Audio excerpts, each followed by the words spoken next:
누구나 나는 누구이며 왜 사는지 생각해 봤을 것입니다. 바로 사람이 태어난 이유에 대한 질문입니다. 천주교 교리문답을 보면 그에 대한 답이 잘 나와 있습니다. 사람은 천주를 알아 공경함으로 영생을 얻어 무한한 행복을 누리기 위해서 태어났습니다. 그리고 우리나라에는 자신의 목숨을 바치면서 하나님을 공경하여 영원한 행복의 나라에 들어간 분들이 계십니다. 바로 순교 성인들과 복자들, 그리고 알려지지 않는 무명 순교자들입니다. 이분들의 뜨거운 신앙을 기억하면서 떼제기도 시작하겠습니다. 성부와 성자와 성령의 이름으로 아멘. 성가 찬미하여라 함께 부르겠습니다.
약 240년 전 조선의 실학자들이 중국에서 전래된 천주교 서적들을 연구하면서 천주교 신앙을 받아들였습니다.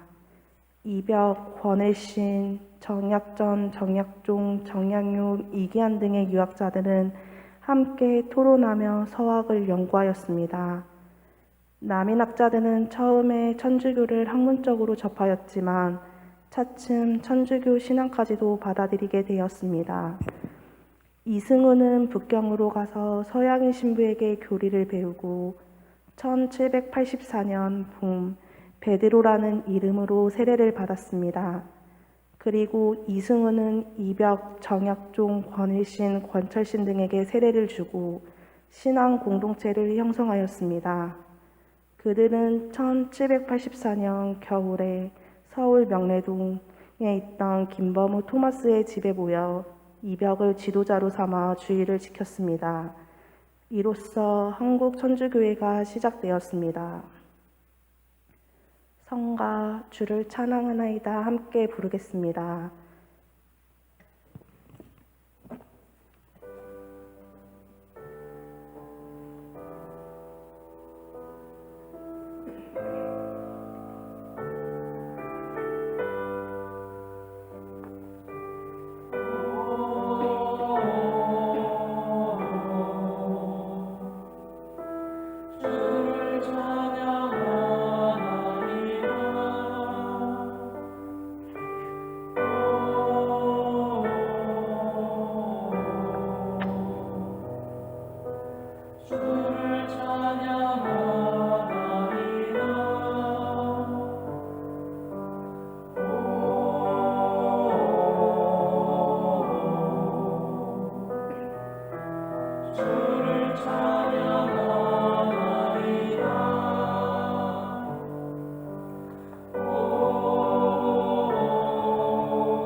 서구 사상인 천주교가 우리나라에 전래되는 과정에서 약 100년 동안 박해가 있었습니다. 박해의 원인으로 세 가지를 들 수 있습니다. 첫째, 사상의 차이 때문입니다. 위계 질서를 존중하는 전통적인 조선의 유교 사상과 박해를 근간으로 하는 그리스도교의 평등 사상이 충돌한 것입니다. 신자들은 모든 사람들 앞에 평등하므로 양반과 천민의 신분적 차별을 부정했습니다. 또한 천주교에서는 여성도 남성과 다름없는 인격체임을 주장했습니다. 부부간의 화목과 이해를 강조하여 남편은 아내에게 폭행을 가하거나 학대하지 못하도록 촉구하였습니다. 아내가 자식을 못 낳는 것을 이유로 구박하거나 유기하는 행위를 엄금하였습니다. 과부의 재혼과 독신을 정당한 것으로 인정했으며 결혼에 있어서도 당사자의 의사에 반하는 강제 혼인을 금지하였습니다.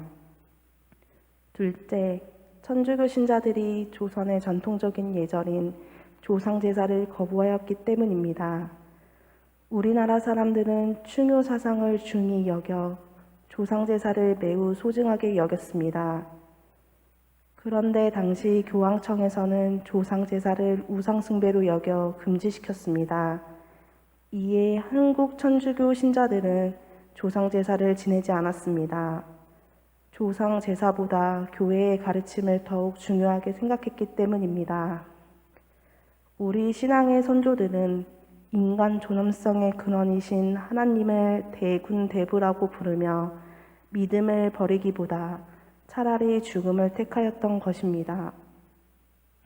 셋째, 당파 싸움으로 방편으로 이용되었고 서양 세력의 진출에 대한 거부감이 표출되었기 때문입니다. 1801년 신유박해는 시파 벽파 간의 전쟁 중에 일어났고 1839년 기해박해는 안동 김씨와 풍양 조씨 사이에 세도권 쟁탈전 가운데서 발발했습니다. 1866년 병인박해는 러시아 세력의 남하를 제지하고자 천주교에 접근하려던 흥선대원군의 유린과 반대 세력에 부딪히면서 이 위기를 극복하고 집권을 강화하고자 자행한 정치적 타산의 결과였습니다. 성가 두려워 말라 함께 부르겠습니다.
조선시대 형벌을 보면 형구도 법에 따라서 또 정한 수에 따라 이루어지는데 천주교 신자는 정해진 수를 무시하고 수백 대씩 결정하였다고 합니다.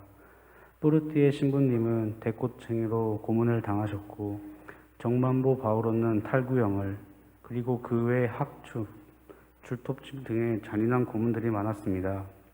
압슬형, 주례형, 낙형은 세종, 효종, 명종 때 금지되었습니다. 그러나 천주교 신자라면 연약한 여자와 미성년자까지 잔인한 형벌이 계속되었습니다. 양반 부녀자들도 대우 없이 처벌하기는 마찬가지였습니다. 이유리 누갈다와 시모, 시숙모는 발가락 부수는 고문을 당하였다고 전해집니다. 16세 이의 미성년자와 70세 이상 노인이 심한 고문으로 옥사하였을 경우 유교 사회에서 중요시하던 윤리관에 어긋나는 것이었고 위법이었습니다. 그러나 13세 유대철 베드로는 정강이 600대와 볼기 45대를 때리고 교수행에 처했다고 합니다. 또 12세 어린 소녀의 이 아나다시아는 모진 고문으로 옥사하였습니다. 순교 성인들이 갇혀있던 감옥은 그야말로 더 끔찍하였습니다. 겨울은 너무도 춥고 여름은 지독히 더웠습니다. 더구나 너무 좁고 옹색하여 거기에 갇힌 신자들은 다리를 뻗을 수조차 없습니다. 또한 매맞는 상처에서 흘러나오는 피와 고름 등이 멍석자리에 젖으면 이내 썩어서 악취가 코를 찔러 도저히 견딜 수 없었습니다. 그리고 굶주림은 신자들을 더욱 가혹하게 괴롭혔습니다.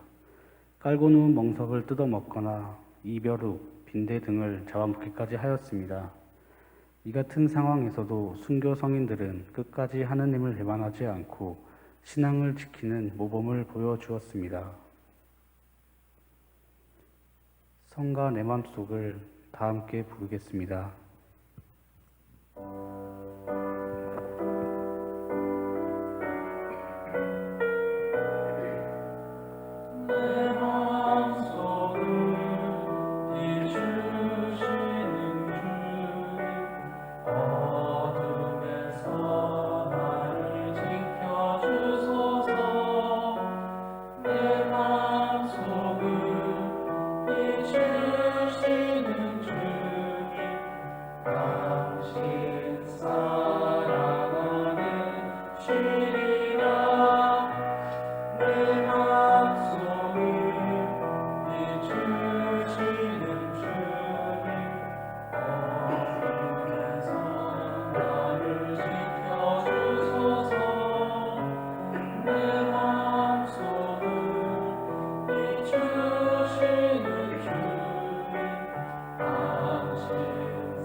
최경환 프란치스코 성인은 아들 최양업 신부님을 마카오로 신학교를 보내고 난 다음에 그야말로 천주교 개수가 되어가지고 잡혀 들어갔습니다. 최경환 성인은 목이 잘리는 것을 소원했지만 결국에는 매를 맞아서 메독에 운명하십니다. 최양업 신부님의 어머니 복녀 이성래 마리아가 다시 핏덩어리 갓난아이를 안고 끌려 들어옵니다. 낮에는 하루 종일 매를 맞고 밤에 감옥에 들어와서 하루 종일 울던 핏덩이 그 아이가 젖을 물려고 하니 젖이 나오겠습니까? 피로 범벅이 된 가마떼기를 뜯어서 씹으며 어떻게 젖을 한번 내어볼까 하고 애를 쓰지만 젖이 나오지 않습니다. 결국 최양업 신부님의 막내 어린 동생은 감옥에서 아사를 합니다. 그 핏덩어리가 굶어 죽고 나자 이 어머니는 눈이 뒤집어집니다. 나 하느님 안 믿소. 내 나가서 거지로 돌아다니는 나머지 새끼들이라도 내가 살려야겠소. 어머니는 밖으로 나가서 아이들이 있는 굴속을 찾아갑니다. 그러나 최양업 신부님의 제일 큰 동생이 어머니 앞을 딱 가로막으며 이렇게 말합니다. 어머니 어떻게 찾아오셨어요? 나중에 형님이 사제가 되어 한국에 왔을 때 어머니가 하느님을 배반하신 걸 알면 어떻게 엄마가 형님의 얼굴을 대하겠소? 우리들은 걱정 말고 어머니는 돌아가시오. 그때야 어머니는 한 대 얻어맞은 것처럼 말합니다. 맞다. 우리 큰아들 사제가 되어 돌아올 때 내가 어찌 내 아들 얼굴을 볼 수 있겠는가. 하느님을 배반하고. 그리고 다시 돌아가서 감방문을 두드립니다. 나 아까 한 말 취소. 다시 하느님 믿겠습니다. 형 날짜가 정해졌습니다.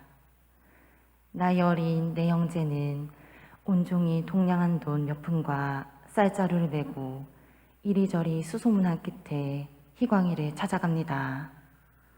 그리고는 우리 어머니가 아프지 않게 단칼에 하늘나라로 가도록 해주십시오. 하며 가지고 온 돈 몇 립과 쌀자루를 통째에 내밀었습니다.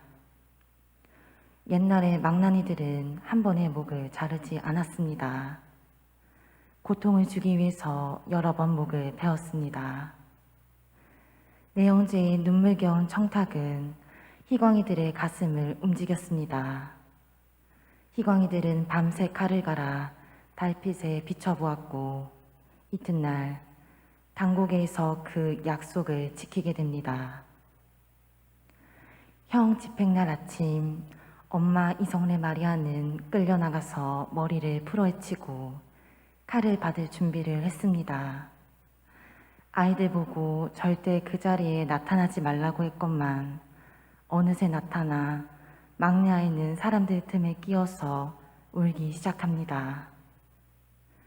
큰 아이가 막내 동생의 입을 가로막으면서 너 울면 안 된다.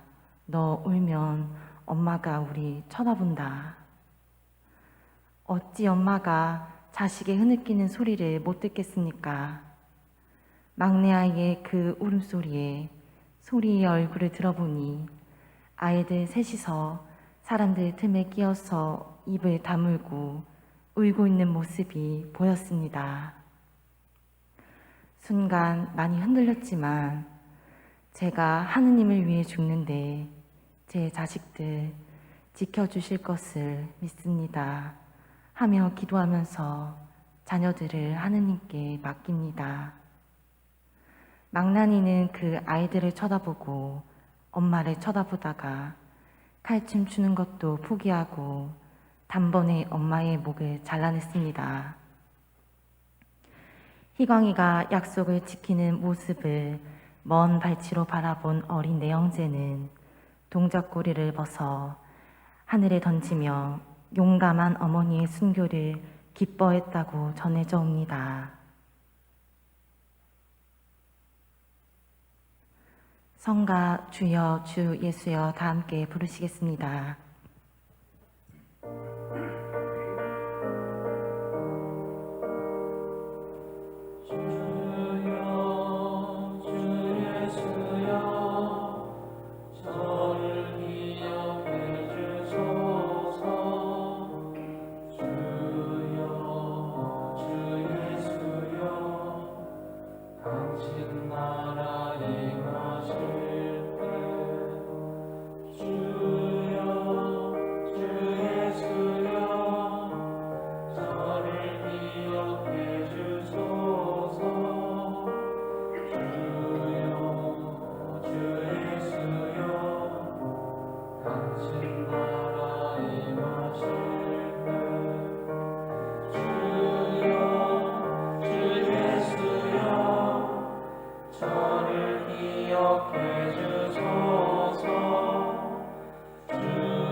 그때 예수님께서 모든 사람에게 말씀하셨다.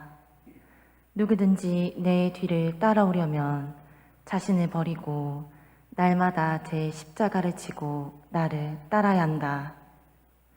정녕 자기 목숨을 구하려는 사람은 목숨을 잃을 것이고 나 때문에 자기 목숨을 잃는 그 사람은 목숨을 구할 것이다. 사람이 온 세상을 얻고도 자기 자신을 잃거나 해치게 되면 무슨 소용이 있느냐. 누구든지 나와 내 말을 부끄럽게 여기면 사람의 아들도 자기의 영광과 아버지와 거룩한 천사들의 영광에 쌓여올 때 그를 부끄럽게 여길 것이다. 잠시 묵상하시겠습니다.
영광이 성부와 성자와 성령께. 나가실 때 십자가 경배 후 가지고 계신 초는 제대 앞에 봉헌해 주시기 바랍니다. 성가 주님을 찬양하라 다 함께 부르시겠습니다.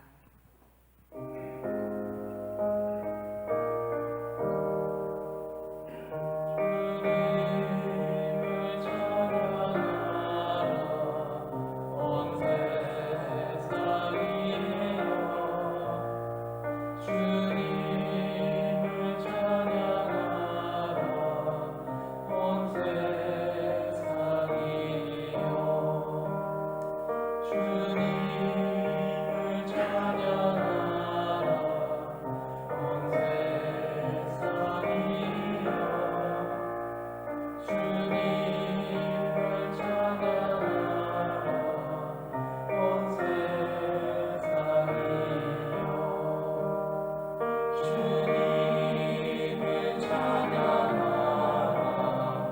온 세상